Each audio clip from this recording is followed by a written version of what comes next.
I can't say why I was chosen to ride the Shadowlands Express. Why me and not the countless of others who have sinned during their lives? Perhaps all will be forced to face their demons in the end. I can't say for sure. But clearly the odyssey I was thrust into was not of my choosing. I wouldn't have boarded the ghost train if I'd known the horrors which laid before me. But despite the terror I've lived through and the people I've lost, I strangely feel like I'm a better man because of it. But I'm getting ahead of myself. There's not much I can tell you about myself.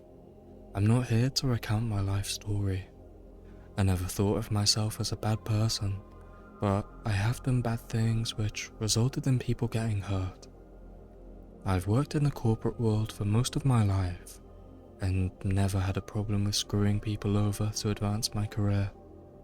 My company had a culture of working hard, playing hard, and I was one of the greatest proponents of this hedonistic lifestyle.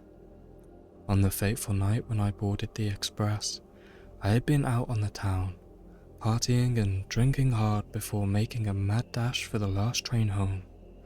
Honestly, I remember little about the sequence of the events that night, as it all passed in a drunken blur. I vaguely recall running through an abandoned train station, buying a paper ticket from a dead-eyed attendant, sprinting down the platform, and jumping inside the carriage mere seconds before the door slammed shut. I was panting and sweating by the time I entered the nondescript train carriage, but I felt satisfied because I just made it in the nick of time. I remember smiling as I collapsed down upon a cushioned seat at an empty booth, hearing the whistle being blown as the train slowly pulled away from the platform, gaining speed as it exited the station and proceeded along the tracks. I felt exhausted at that moment, physically drained by the night of drinking and the dash towards the carriage. I loosened my tie, wiped the sweat off my brow, and tried my best to keep my eyes open. I didn't want to fall asleep, because then I'd surely miss my stop, but try as I might, I simply couldn't fight the overwhelming urge, and slowly but surely, I lost the battle, my eyes closing as I drifted off into a deep slumber. I don't know how long I was out for. It could have been minutes or hours, but I guess my sleepy interlude was long enough to allow the sinister powers to work their dark magic. I do remember what I dreamt during that brief slumber. Surreal but surprisingly vivid dreams which chilled me to my core. I saw my ex-wife in a dark place, beyond my reach and suffering alone. Next, I found myself alone in the train carriage, running from end to end but finding no one who could help me. As my nightmare continued, I slammed my fists against the carriage door, screaming as I desperately tried to escape my rolling metal prison. But my efforts were to no avail. I was trapped inside, alone and afraid. I was awake in an instant, gasping for air as I shot up from my seat. I scanned from side to side, somewhat relieved to find that I was still in the train carriage and had simply suffered a bad dream. I groggily adjusted my eyes to the harsh strip lights, noting how the brightness inside the carriage compared to the darkness outside the carriage windows. The train was rolling past city streets, but not a light could be seen, not on the roads or any of the buildings. This struck me as odd, but I didn't dwell on it in that moment. Instead, I pulled myself up from the seat and stumbled down the aisle in search of a conductor. My fear at this point was, what if I missed my stop and would end up stranded at a remote station with no means of getting home? That would have been bad enough. But even as I took those first cautious steps around the carpeted aisle, I felt that something wasn't right. Call it a sixth sense or a primal fear of terrors long forgotten, but I believed that I was in a strange and hostile place. Glancing back and forth, I found I was alone in this carriage. This was disconcerting but not necessarily surprising, as I was riding on a late-night train. The interior was unremarkable, quite ordinary in fact. The blue upholstered soft chairs were set around plastic tables, and tannoy speakers and CCTV cameras were visible on the ceiling above me. I could hear the steady mechanical hum of the engine and the movement under my feet as the vehicle sped ever onwards. But where were we headed? I could not say. It was only then that I looked out of the carriage windows, observing the darkness on either side of the speeding train. I soon confirmed that there were no lights emanating from outside, none whatsoever. Every building and every street were shrouded in darkness, with the only illumination coming from the train itself. I couldn't see any cars or vehicles either, in fact. There were no signs of people on the outside, and it seemed like we were travelling through an abandoned city, devoid of life. How could this be? I asked myself. Perhaps there was a city-wide power cut. That was a possibility. But as I stood in the aisle and looked outwards, I began to feel increasingly uneasy as the scenes rolling by changed for the worse. Whereas before I saw tidy streets and well-maintained buildings, before long I was confronted by ruins, crumbling structures, a decaying urban landscape with weeds and vines slowly taking back their land. I was left gobsmacked, my jaw dropping and blood freezing as I observed an ever-deteriorating scene. I knew this city had its rundown areas, but nothing like this.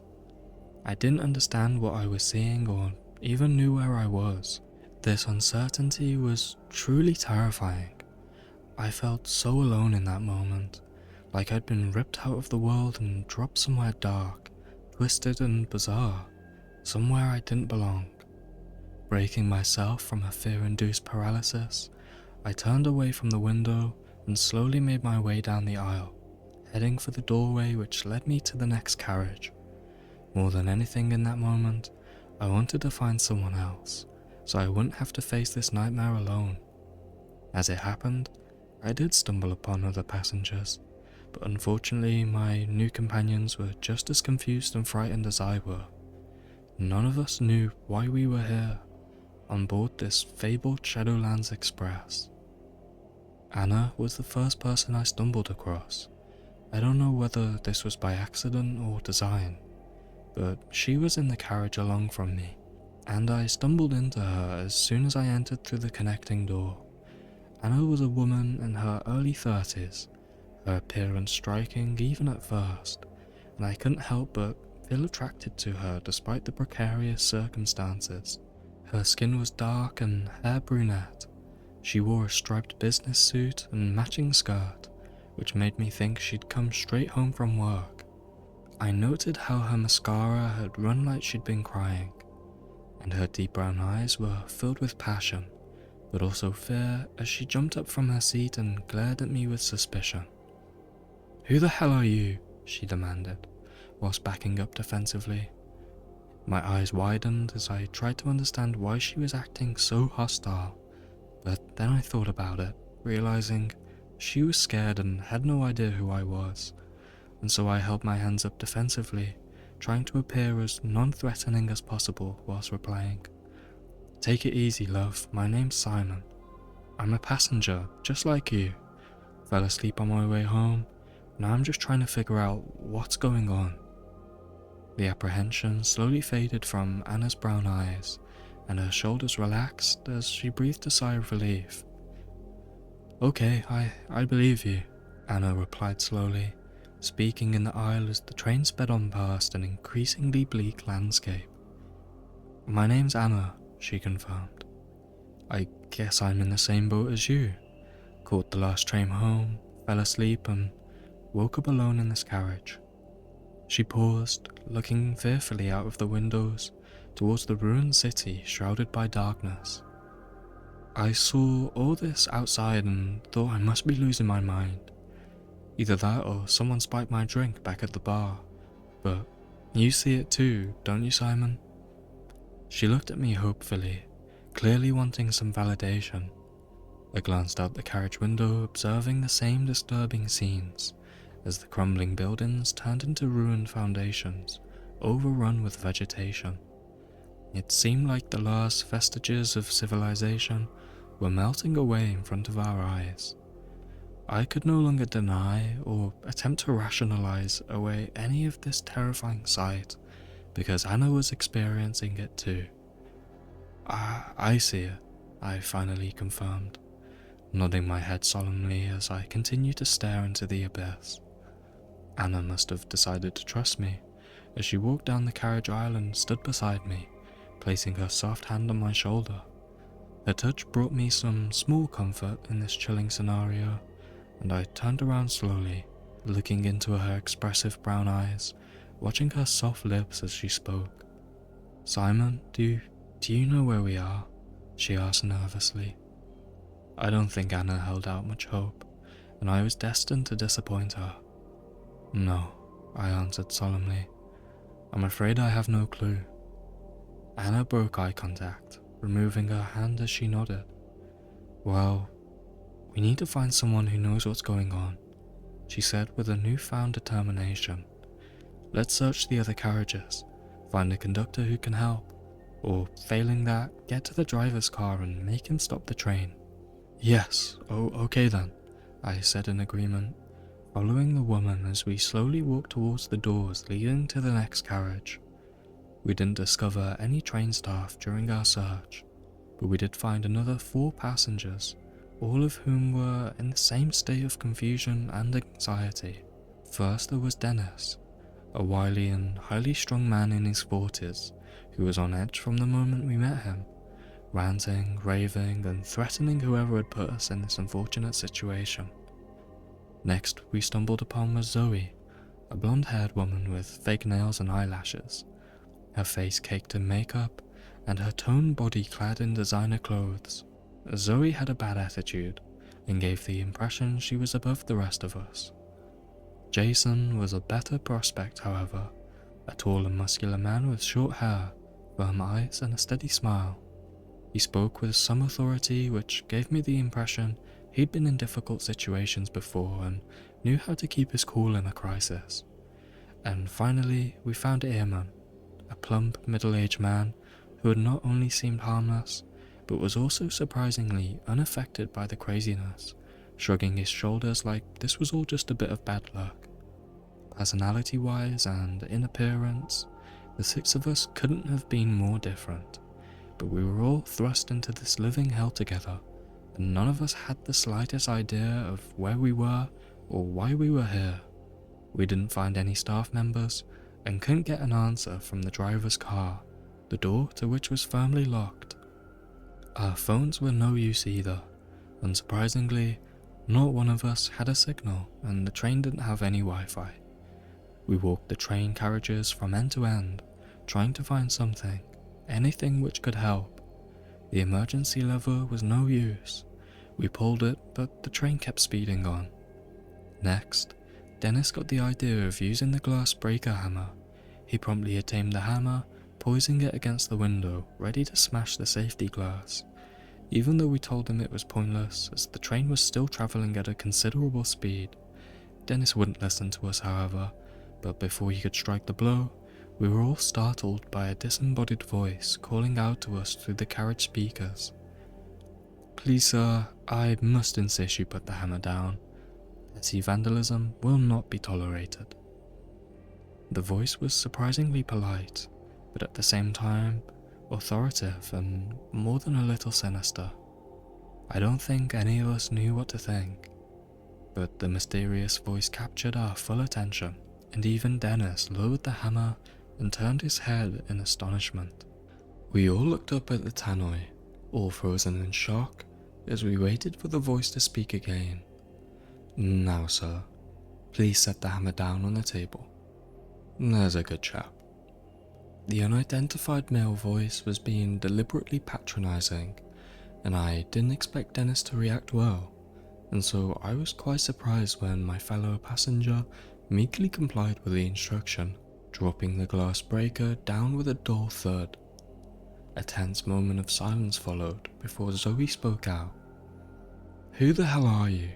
she demanded. "And more importantly, where are you?" Clearly her question was directed towards the anonymous man communicating through the tannoy. I considered this pointless as the speaker wasn't a two-way radio, so surely he couldn't hear us. But once again I was surprised, because the disembodied voice did answer. "Well, madam, I'm the conductor, of course. This train, and you, the passengers, are my responsibility." "And where am I, you ask? I'm right here, where I've always been, riding the Shadowlands Express. This train is my home, and always will be." His reply was cryptic and oddly chilling. I was left speechless while trying to understand the meaning behind the conductor's words, but Zoe talked back through clenched teeth. "There is no conductor aboard this train," she snarled. "We've searched every carriage end to end." The conductor responded with a dry chuckle. "I assure you, madam, I am here. You may not be able to see my physical presence, but I can see and hear everything that occurs on board." A cold chill went up my spine upon hearing those words. I think Zoe had a similar feeling, as her eyes widened in shock before she looked down at her expensive heeled shoes. Jason was next to speak out. I noticed how he'd picked up the safety hammer which Dennis dropped, and when Jason spoke, his voice sounded calm and composed. "Why have you brought us here? And what do you want from us?" Jason had asked what we were all thinking, although I certainly feared hearing the answer. The conductor once again used cryptic language which was open to interpretation. "Good sir, I have not brought you here. You all boarded this train voluntarily. If you paid attention to the signs, you would have realized this wasn't a conventional service. But let me say this, every one of you is here for a reason." "The thing is, mate," Jason interjected, "we all just want to go home." And he was right, of course, but somehow I doubted it would be that simple. There seemed to be regret in the conductor's voice when he replied. "Understandable, sir, very understandable. I wish it was in my power to bring each of you home right this instant. But alas, this is not possible. I can't guarantee the outcome of this journey, but I can promise two things. Firstly, none of you will be physically harmed on board my train. In these carriages, you are safe. Secondly, there is a path home for each and every one of you, but the journey will be long and arduous, and all passengers will be tested." He let that statement hang in the air as the six of us shared a worried look. The fear inside this tight train carriage was palpable, and even Jason seemed uneasy. None of us really understood what was happening, but we all sensed a great danger. The disembodied conductor was the only one with any answers, but he wasn't willing to provide them, at least not yet. Instead, he signed off for the night. "I suggest you all try to get some rest," the conductor suggested. "We have a long way to go and many challenges to face. You are free to move between the carriages, but please do not attempt to exit the train. This is not physically possible and may result in injury or even death. I would also advise you not to look out the windows for prolonged periods. You will likely be disturbed by what you see out there, but of course, this is your choice. I think that's all for now. I will speak with you all again tomorrow and provide the details of your first test. Good night all." With that, the speakers went silent. The conductor would not answer, no matter how many times we shouted and screamed in an attempt to get his attention. Eventually we all settled down, sitting together in the middle carriage as we tried to come to terms with our insane situation. We talked for some time, exchanging outlandish theories on what this might be. The most persuasive argument was that we'd been placed inside some kind of twisted experiment. Perhaps we were hallucinating due to some psychedelic drug or gas. This seemed unlikely, but just about plausible. Other possibilities discussed included alien abduction or a descent into purgatory. I found that last option particularly chilling. Were we all dead? I didn't think so. I still felt alive and had all the same urges, feelings, and bodily functions. Thankfully, there was a functional toilet on our speeding phantom train. We had 3 plastic bottles between the 6 of us, which we could fill with water from the tap. Except Zoe refused to share her bottle and Dennis insisted on drinking straight from the tap. There was no food on board the train, however, and this would become a problem the longer our journey dragged on. The conductor had told us not to look out of the carriage windows. Good advice, but much easier said than done. As the night went on, the ruined city was replaced by a dark forest, with tall trees on either side of the tracks. This vast wooded area went on for mile after mile, and the forest wasn't empty. Every now and then, we caught glimpses of dark shadows moving between the trees, large and unidentified creatures shaken from their slumber by the passing train. This was disconcerting, but worse still was the red eyes that we occasionally saw. Eyes burning in the darkness and glaring menacingly at our carriage, watching us until we sped out of sight. I can't speak for the others, but these sightings terrified me. I tried to avoid looking out the window as much as possible, but my gaze was often drawn to the black abyss. It was Anna who made the discovery which cast some light on our situation. She examined the ticket she'd bought at the station and found a message printed on the back. As it turned out, we all had a proverb or other communication written on the rear of our paper tickets, all unique and apparently personalized. We did not share our messages with the group, at least not on that first night, but I believe we were all shaken after reading those written words, perhaps even more so than the terrors that we witnessed outside the windows. I can only speak for my own proverb, which read, "A false witness will not go unpunished, and whoever pours out lies will not go free." I struggled to control my emotions as I read those words again. I couldn't say for sure just yet, but I definitely had an idea of why I was here. None of us slept much that night. I did finally drop off due to sheer exhaustion, only to be plagued by dark and vivid nightmares. Awakening with a jolt, I found my companion still asleep, with the exception of Eamon, who was looking out of the window with intense curiosity. I quickly noted that it was now morning, with the rising sun shining through the carriage windows. I was relieved at first, as part of me had feared that the morning would never come, but I felt less certain once I realized we were still traveling through a dense forest of seemingly endless trees, with no apparent signs of any civilization. "It's been like this since dawn," Eamon explained, in almost wonderment, without turning away from the window. "No towns, no villages, no people. No trains or other vehicles, just an endless track with trees on either side of us." He paused briefly to let those words and their terrifying implications sink in. "By my reckoning, we've been traveling for between 8 to 9 hours at a constant speed of 50 miles per hour. We should have reached the coast hours ago, but I guess the geography in this world is a little different than ours." I felt a sickness rising from the pit of my stomach, my eyes widening as I stared at Eamon in disbelief, before turning towards the glass and staring out into the abyss. The vast forest wasn't quite as intimidating during the daylight hours. Nevertheless, there was an eerie quality to those towering trees, a surreal, almost mythical feeling that awoke something primal in me.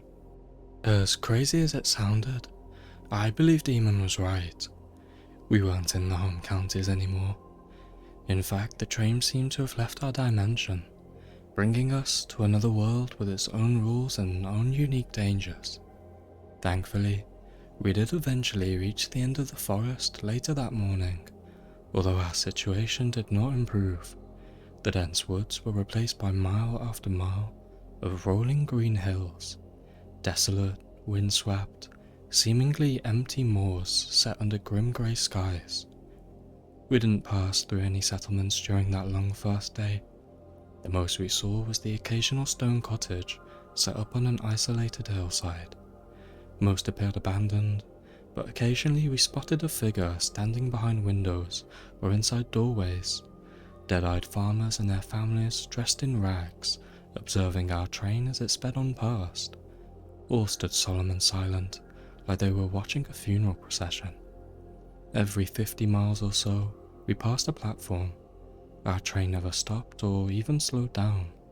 There didn't seem to be any point in these platforms existing, as they were merely elevated walkways with nothing of note anywhere near them. The first couple of platforms we flew past were empty, but a solitary figure was standing on the third. An elderly woman with dishevelled white hair, wrinkled skin, and wearing a blood-red dress. I remember the cold chill I experienced when I first saw her, a deep terror in which I couldn't fully explain. We all watched her in silence through the carriage windows, noting the twisted smile on her lips as she followed our progress along the tracks, lifting her arm to wave at us in an act of horrifying mockery. We called this woman the Hag, and we must have seen her at least a dozen times during our long journey. Sometimes she stood in a silent vigil, other times she smiled and waved. The worst occasions were when the Hag reacted with a hostility towards our presence, running towards the platform with pure hatred in our eyes, while screaming obscenities which we just could not hear. I don't know whether it was the same woman every time, or a series of doppelgangers. It shouldn't have been physically possible for an elderly woman to travel hundreds of miles in mere hours, but the recognized laws of physics didn't seem to apply in this world. The Hag stopped appearing as we approached sundown, only to be replaced by an even more sinister figure. As the light faded, we were confronted by a hooded man who stood upon the passing platforms, a figure dressed from head to toe in dark robes, with his face covered. We called this chilling entity the Harbinger, although I feared he might represent something even darker. We never saw his face because it was covered by his hood. Still, we sensed this Harbinger was closely observing our progress throughout his realm. But he wasn't alone. The Harbinger was always accompanied by a huge white dog, more like a wolf in his actual face, which he kept on a tight leash.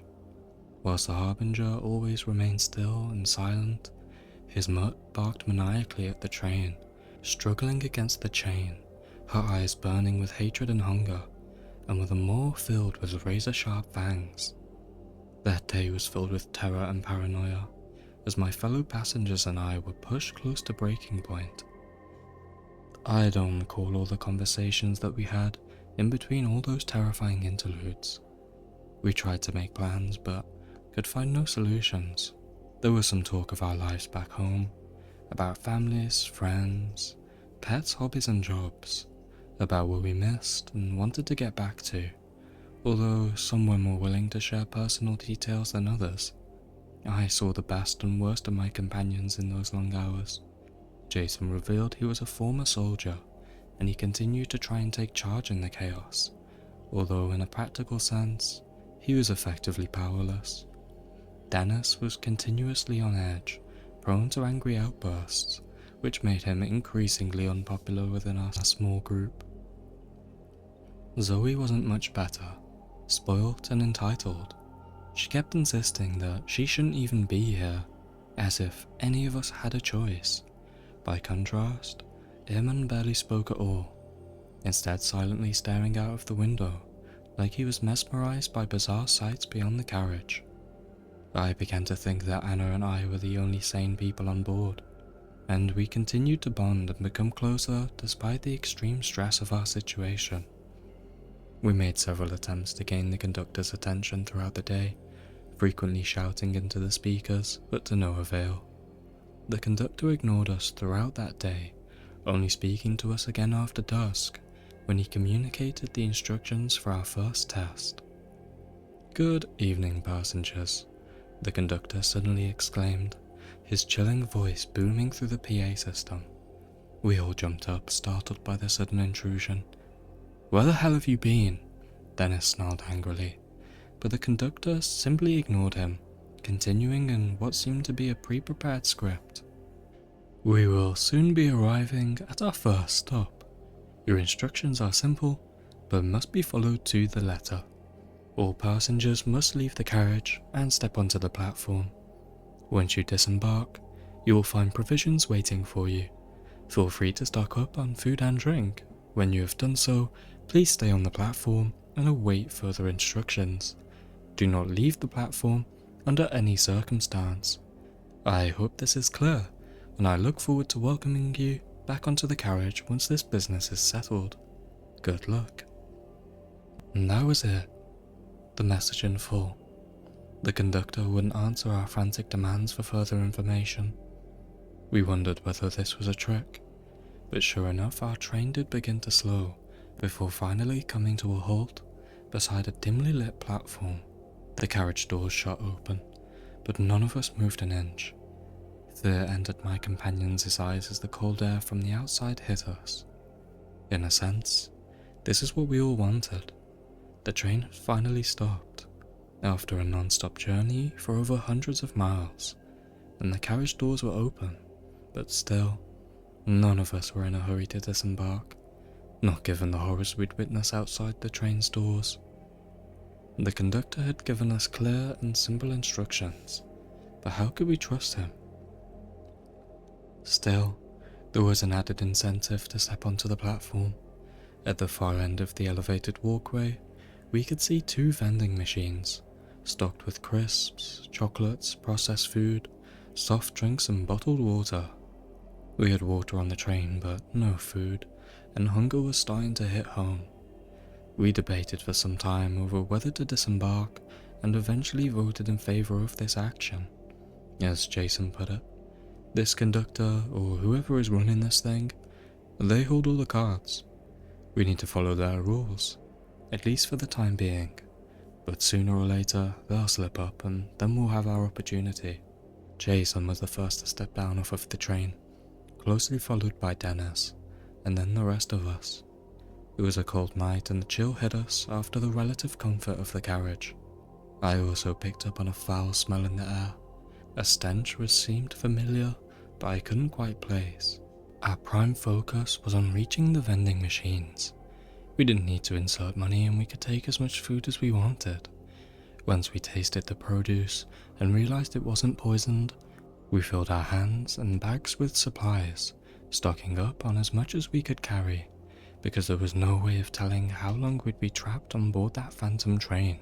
With this task completed, we stood and waited, wearily glancing towards the dark trees beyond the lit up platform as we waited for further instructions. "Well, what now?" I asked, addressing my question to Jason. "We wait for orders, just like he told us," was his stern answer. To hell with that. This was Dennis. His blood was up again, his eyes filled with something close to madness. "You need to calm down, mate," Jason said firmly, whilst looking at Dennis square in the eye, but it was to no avail. "I won't calm down, no way," Dennis screamed. "You people are all nuts. You want to let that voice tell you what to do? Not me, mate. I'm stepping off and I'm going home." "No, Dennis," Anna cried in distress. "We don't know what's out there." But Dennis simply scoffed dismissively. "I'll take my chances. No way I'm getting back on that train."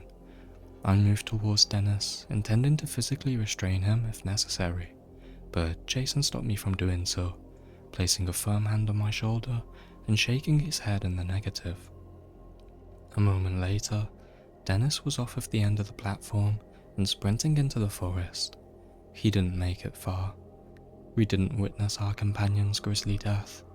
Thankfully it was too dark to see, but we did hear every horrific detail as the slaughter played out in the blackness. First came the low, animalistic growls, followed by a chilling scream from Dennis as he surely realized he had made a terrible mistake.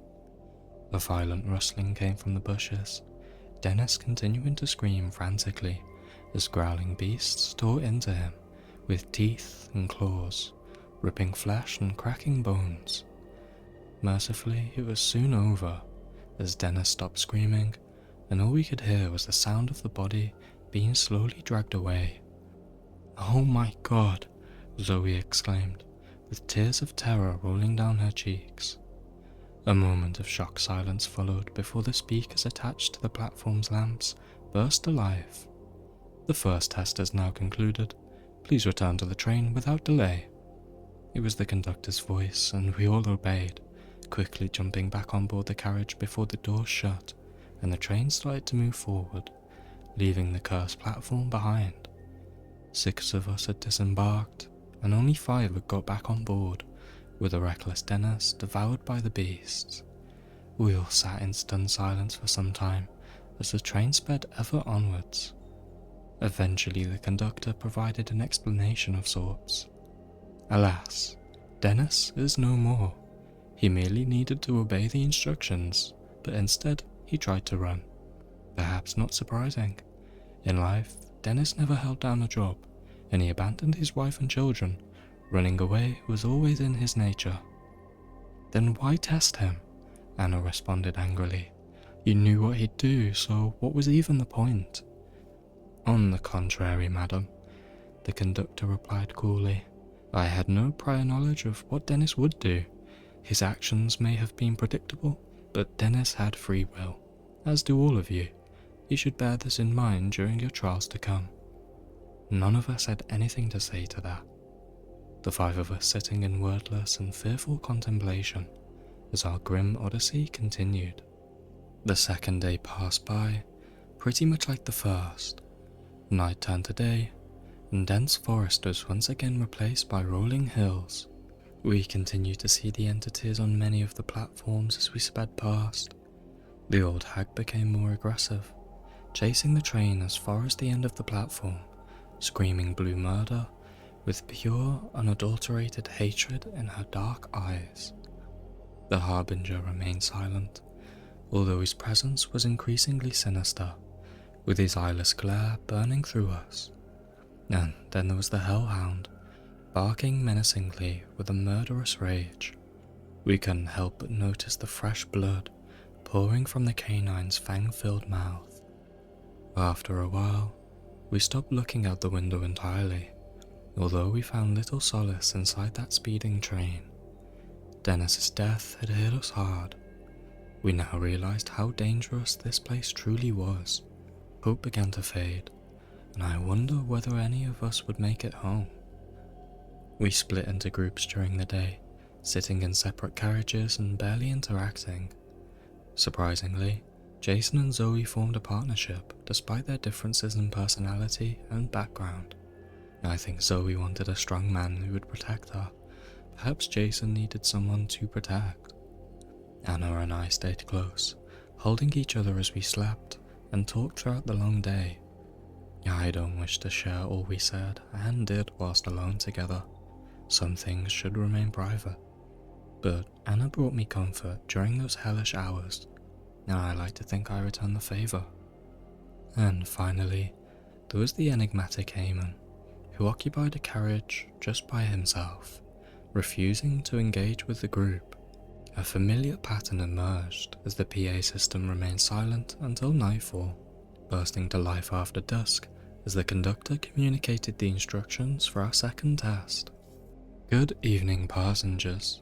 I trust you have had a comfortable day's travel." I noticed how the conductor's tone sounded less enthusiastic and more subdued than it had previously been, like the ordeal was draining for him too. "We will shortly be stopping off at the station house. Here you will all face your next challenge. You should proceed into the lobby. There you will find 5 doors, one marked for each of you. Inside you will discover the reason of why you are here. Facing your past sins is the first step towards redemption. Those of you who pass this test may re-embark for the final leg of our journey. I wish you all good luck." Anna and I shared a look of fearful apprehension as the train began to slow. "Do we have to do this?" Anna asked nervously. "I think so," I answered whilst taking her hand. When the train stopped, we cautiously stepped off onto the platform, joining our companions as the 5 of us were faced with this fresh horror. The station house was dimly illuminated by the lamps on the platform, and there was a faint light shining within. The house was a red bricked building with a slate-tiled roof. It looked Victorian in design and could have been abandoned for decades, although at the same time, the structure appeared well maintained, with no visible signs of deterioration or decay on the outside. The five of us stood on the platform for a long moment, staring at the red bricked house in terrified awe, like it held some kind of dark power over us. I think we all knew we had to step inside. It seemed that there was no other choice. Still, I feared what we'd encounter on the other side of those ominous walls. It seemed we all shared the same apprehension, all except for the ever-bizarre airman, who stepped forward and marched towards the heavy front door, slowly turning the handle and stepping inside. The rest of us shared a look. Anna shook her head, tears in her eyes, as she made a last-ditch attempt to persuade me not to enter. Perhaps she was right, but in that moment I felt I needed to be strong for us both, so I took her hand and we marched forward towards the open door. Jason and Zoe followed in our tracks, and soon all five of us were inside the lobby. I jumped as the front door slammed shut behind us. Jason ran back, struggling with the handle, before turning back to us in frustration. "It's locked," he confirmed solemnly. Somehow I wasn't surprised. With no way to exit, we were forced to survey our grim surroundings.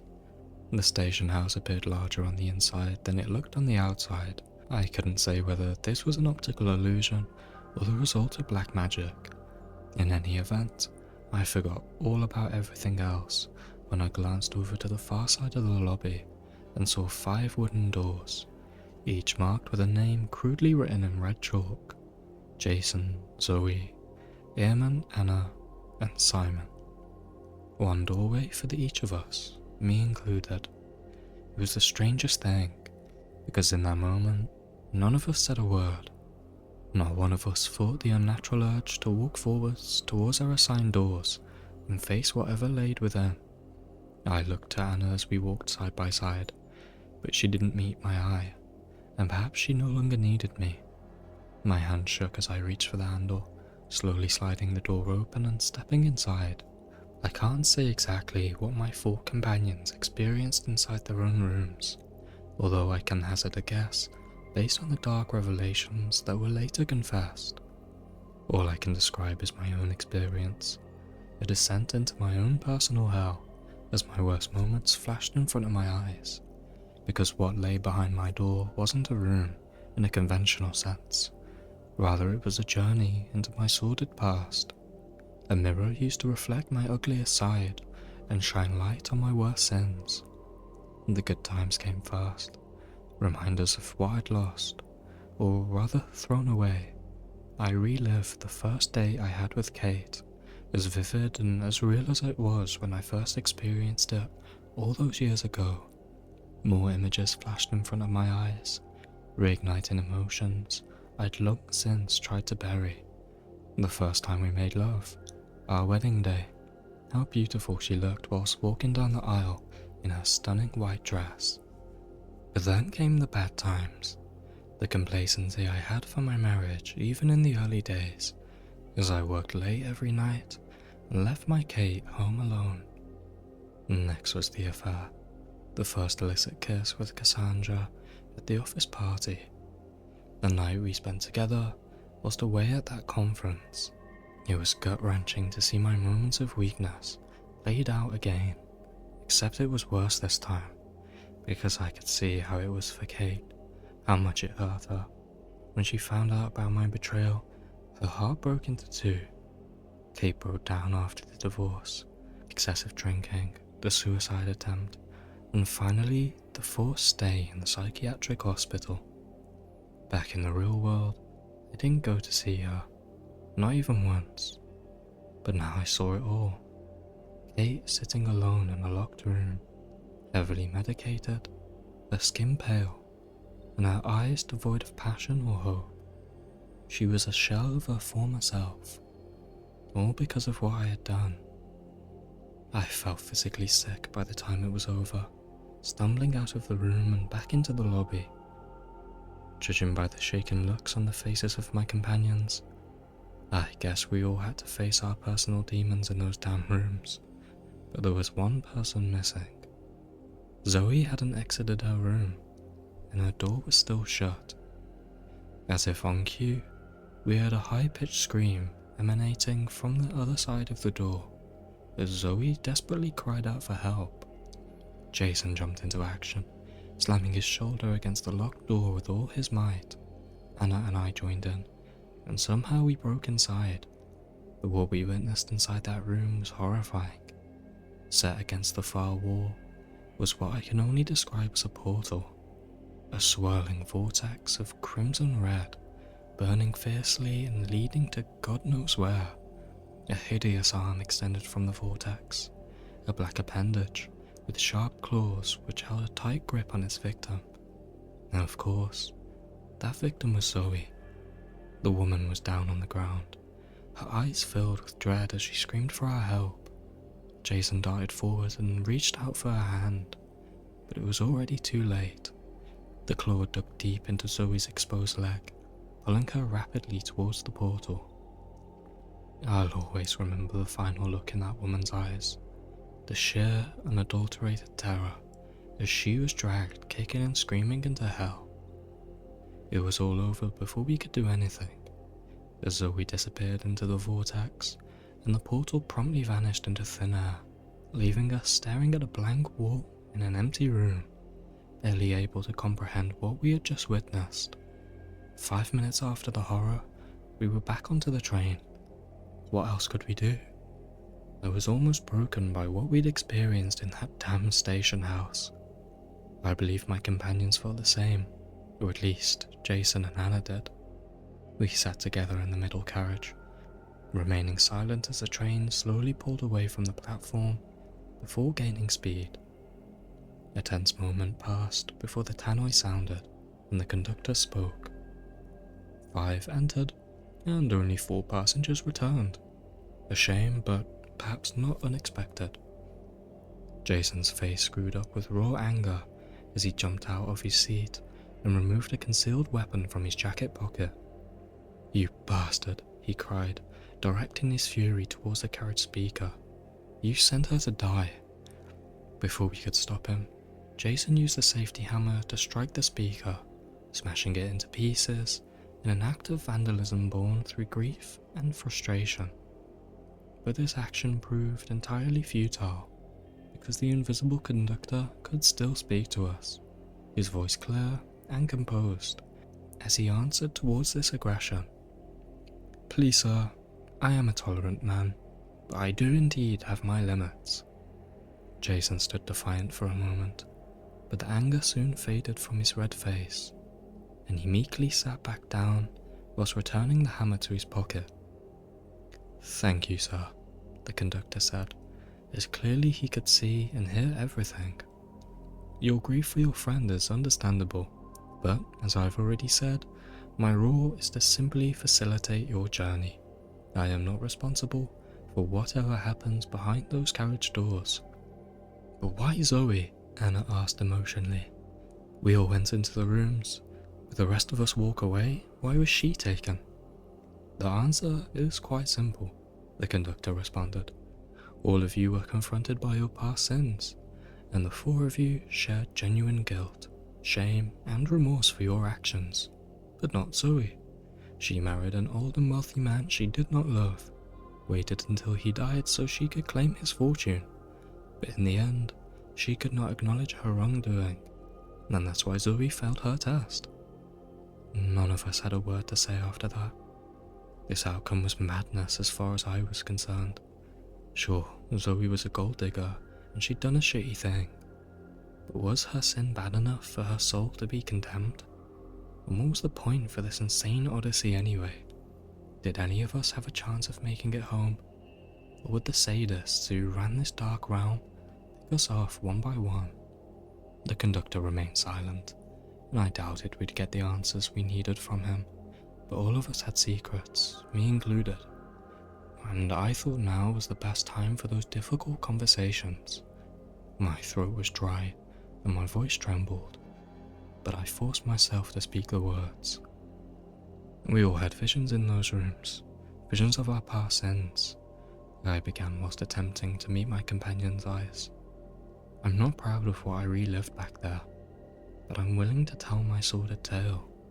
I think we all need to know why we're here. Knowledge is power, and sharing our pain might just help us get home. I looked to my companions and noted the initial horror which came over Jason and Anna, but eventually they accepted the wisdom behind my suggestion and reluctantly agreed to share their dirty laundry. Not so with Eamon. He didn't respond at all to my suggestion, continuing to stare out of the window as if he didn't even hear me. Nevertheless, I decided to lead by example, recounting the shameful account of my affair and the abandonment of my wife. I closely watched Anna's reaction once I finished my story. She didn't say anything, but I swore I could see the disgust in Anna's eyes and believed she'd lost all respect for me. But as it happened, my female companion had her own dark secret to reveal. I was driving home from work on a Thursday night, she began, her voice monotone, eyes facing downwards.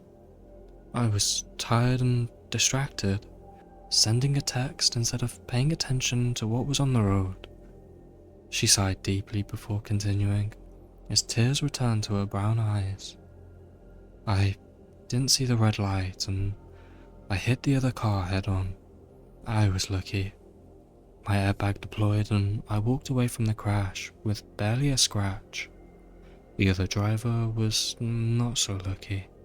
She was left paralyzed from the waist down, and she'll spend the rest of her days in a wheelchair. The judge went easy on me, a suspended sentence and a driving ban.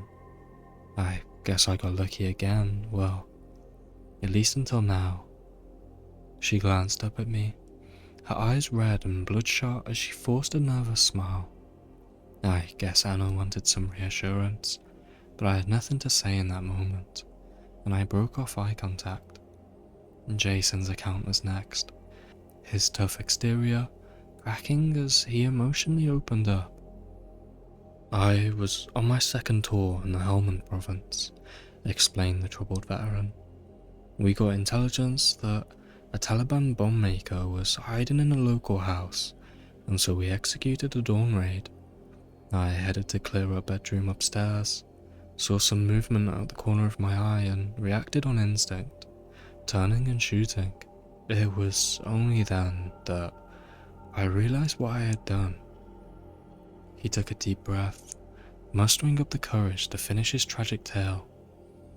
I killed a kid, a boy, maybe 11 or 12 years old, an armed innocent child.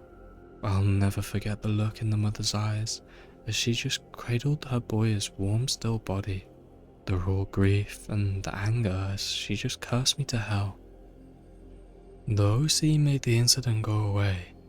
Collateral damage, that's what they called it. I never faced any charges, but I couldn't go back to combat after that.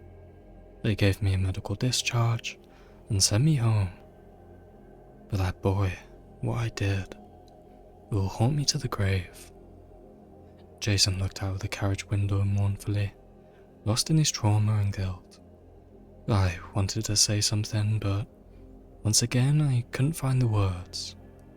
Instead I turned my attention to the ever-distant Eamon, needing to slam my fist on the table to get his attention. "Hey mate," I exclaimed, whilst meeting Eamon's unfocused, bloodshot eyes. "You need to talk to us. The only way we'll get through this is if we work together." It was a cliché line, but true nonetheless.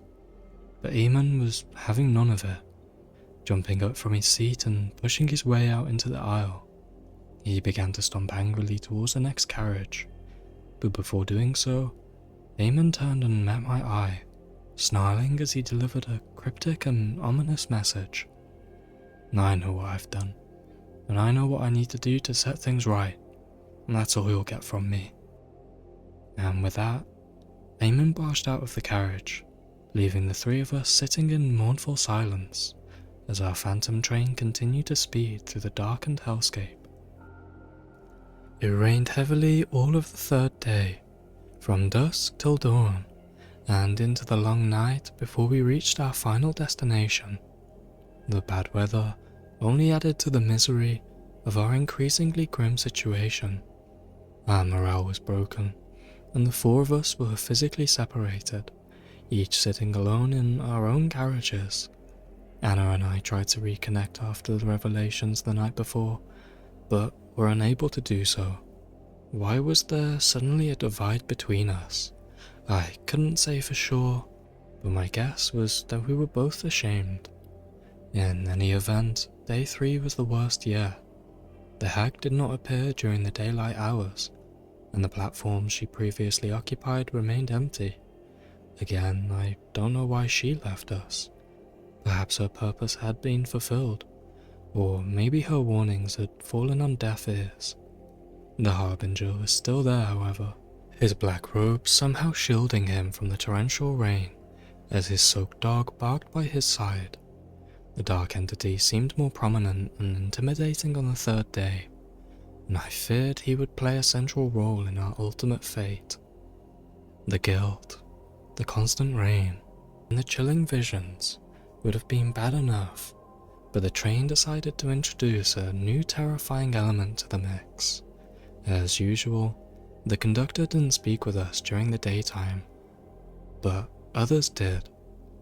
Disembodied voices echoed throughout the carriages. 2 voices in fact, one female and one male. They sounded familiar, and soon I made the connection. It was Dennis and Zoe. The 2 lost passengers were calling out to us from whatever hellscape they'd been exiled to. For hours I was forced to listen to my former companion's sporadic screams and pleas for mercy as they were subjected to unseen tortures. But worse still were the periods when Dennis and Zoe were lucid, and they spoke fondly of their fellow passengers on the Shadowlands Express. Sometimes they called us out by name, telling us that we'd meet again soon. In the end, we all congregated in the middle carriage as darkness fell, if only because we needed to support each other in the face of these many terrors. Even Eamon seemed shaken by the voices, and I believed he may be willing to work with us. I can't describe how revealed I was to hear the conductor's voice coming through the tannoy shortly after dusk, although predictably he didn't have any good news for us. Good evening, passengers. We will shortly be approaching our final stop, Central Station in the Dark City. This train will terminate here. Please ensure that you take all personal possessions with you when you disembark. I thank you all for riding the Shadowlands Express. We all looked at each other in astonishment, hardly believing what we had just heard. "What the hell does he mean?" Anna exclaimed in shock. "No, this isn't right," I proclaimed, my angry frustration boiling to the surface. "You told us we'd get home if we followed the rules." There was a pause, and I swear I could hear a deep sigh from the other side of the line before the conductor eventually answered. "That isn't exactly what I said, sir, but I owe you an explanation nonetheless.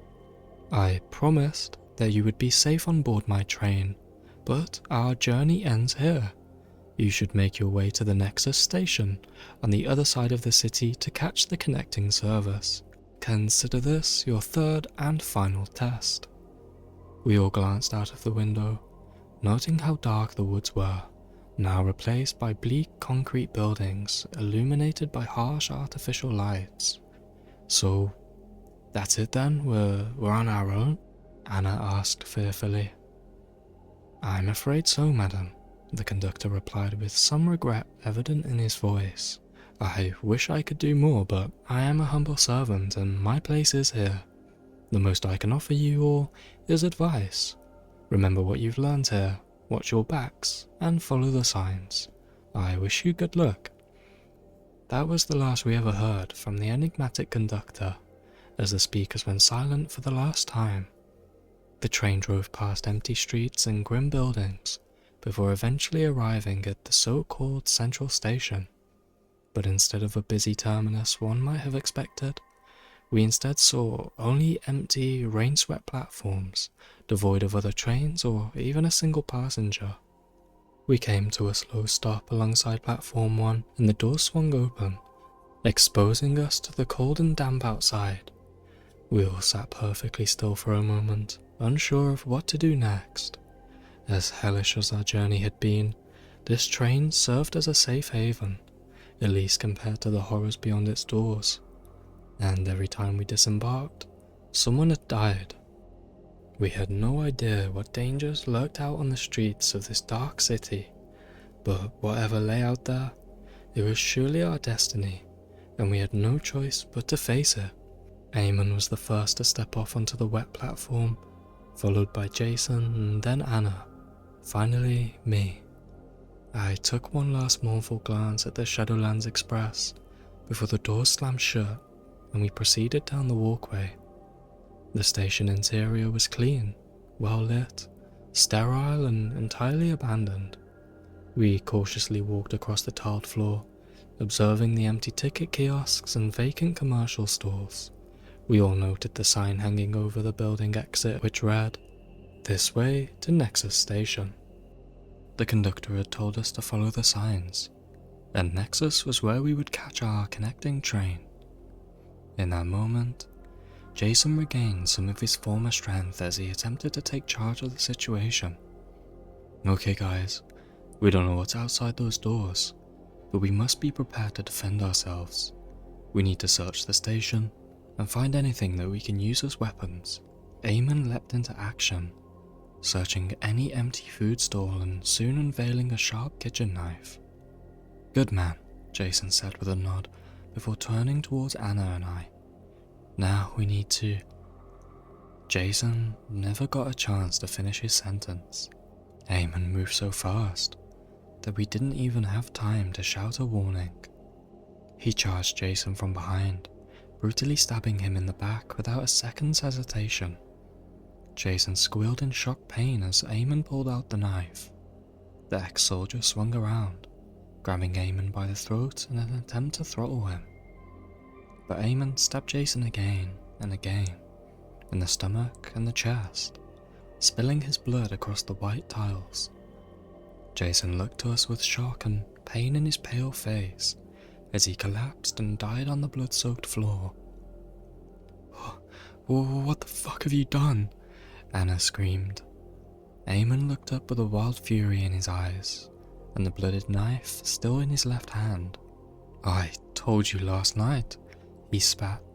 "I know what I have to do to set things right. I've known from the very start, it said so on my ticket. Slay every sinner, and you will walk free." With that, the killer stepped over Jason's body and marched towards us with murderous intent. I could see there was no reasoning with Eamon. He'd lost his mind, and would kill again without hesitation. And so I did the only thing I could think of in that moment.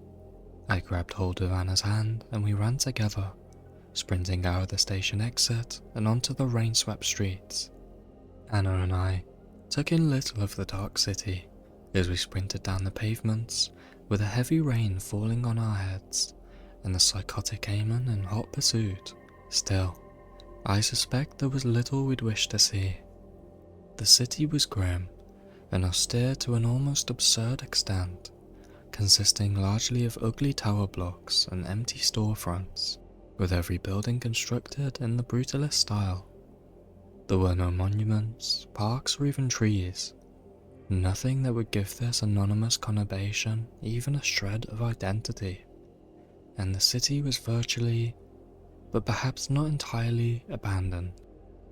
There were no pedestrians or vehicles on the streets, but occasionally we spotted the dark silhouettes of anonymous figures standing in upper windows and glaring down upon us. We had no knowledge of the city's geography or even its size, but the signs were clear and constant, and so we were directed towards Nexus Station during our mad dash through puddles and gutters. We dared not to stop, because Eamon was surely on our tail, just waiting for his opportunity to strike. I don't know how long we ran through those dark, rain-swept streets, following the signposts with a slim hope of salvation.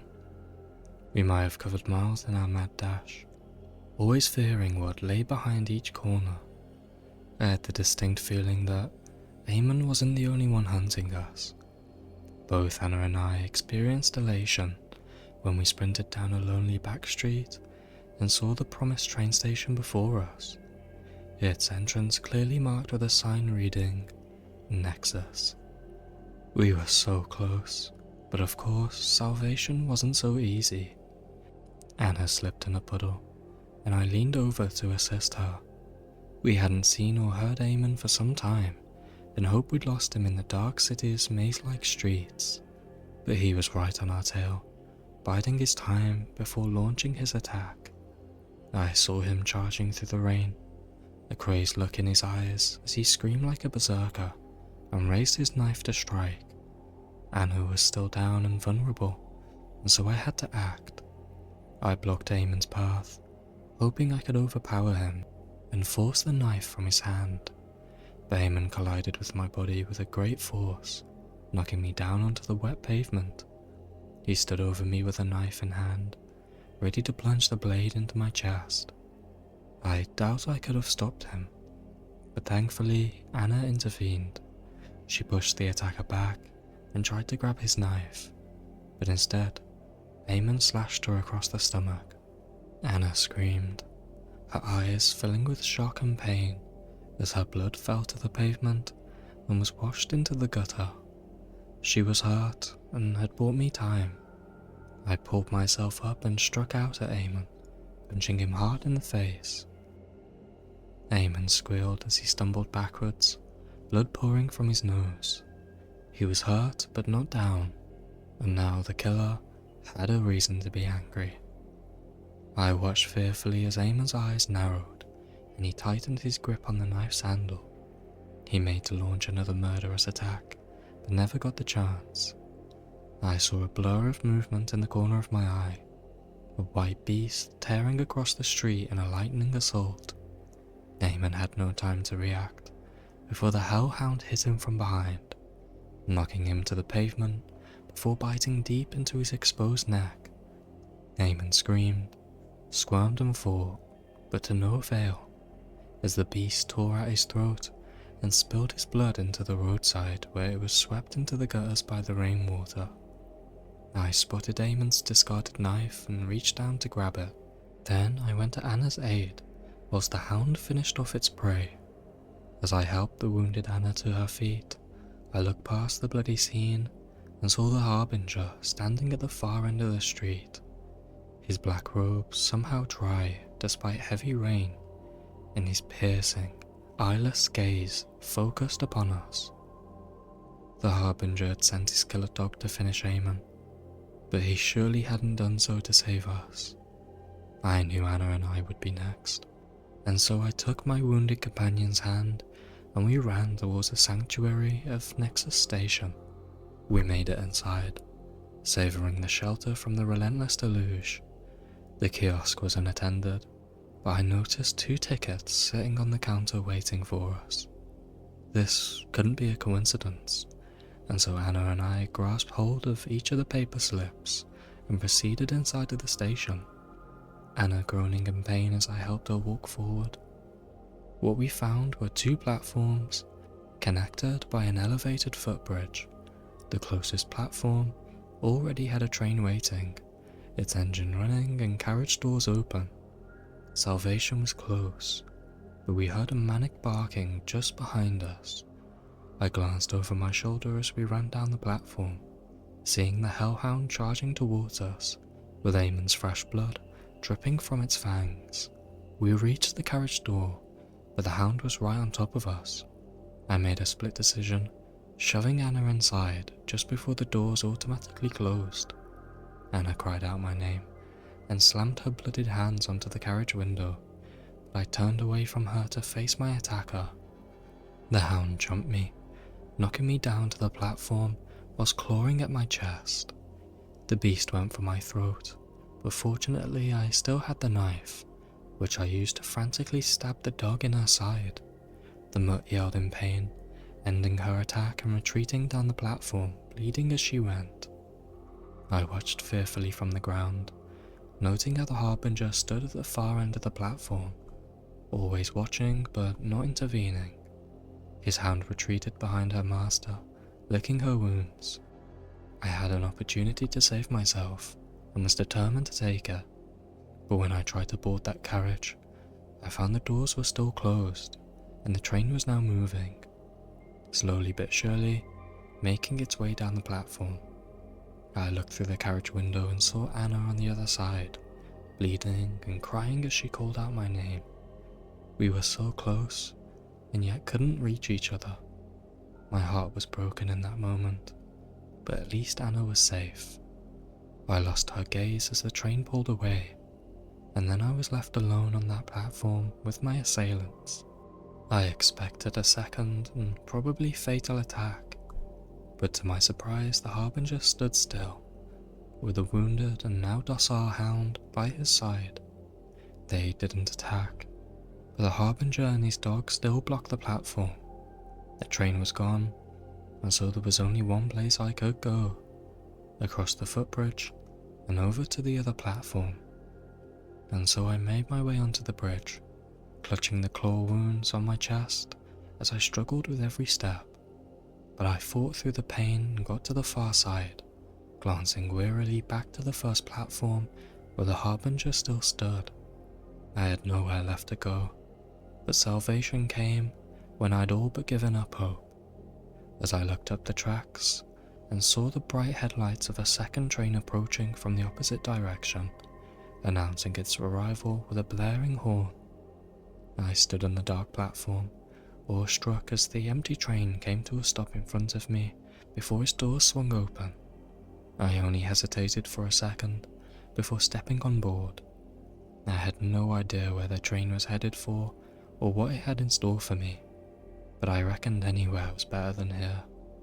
And so I embarked, nervously sitting at a table and looking back at the Harbinger, feeling his burning glare upon me as he watched me leave his hellish realm, because a moment later, the train pulled away from the station and sped down the tracks. I've been travelling for a few hours now, and the signs are good. We left the bleak dark city behind long ago, before hurtling through many miles of forest. But now I can see an actual city, with cars, people and all the signs of a bustling civilization, which I've missed so much over the last 3 days. I am hurt, almost broken, but I'm almost home. There are so many unanswered questions rattling round my head. Why was I chosen to ride? And more importantly, why had I survived when the others hadn't? What was the Shadowlands Express? Who controlled it, and for what purpose? But one question that takes prominence over all the others. Where is Anna?